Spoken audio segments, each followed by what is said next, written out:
She was a daddy's girl. She was funny. Loads of tales. She went around the world, and everybody you speak to just said she was so full of life. She was just an amazing, lovely lass, and I miss her every day. I was in one room, and my wife was in the kitchen, and the phone rings, and she says, "What's happened?" And she's collapsed. I sort of ran in and said, "Who's collapsed?" And they said, "Claire's collapsed at Amy's house," who's a friend. To me, as a doctor who's done a lot of emergency medicine, I knew that she probably was having a cardiac arrest. She was just in a vegetative state then for 9 months. We had a phone call on the Friday morning to say Claire's blood pressure had dropped. We both went home, and then about 1 o'clock we had a phone call to say she passed away.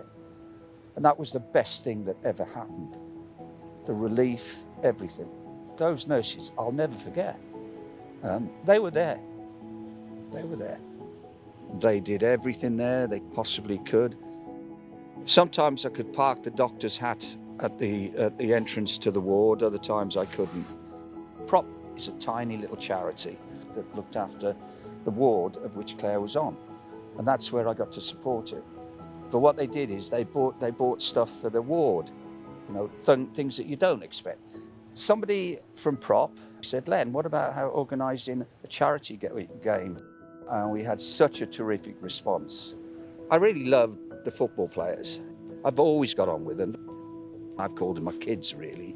Cardiff City have been magnificent in that they've given us the stadium free, the stewards are free, they've given everything free. The players have given their time free, and they're travelling from all across, some of them outside of the country. They've not asked for anything, they're just coming and turning up and playing. All the money we make will go to Prop. There's no one it's going off to anywhere else.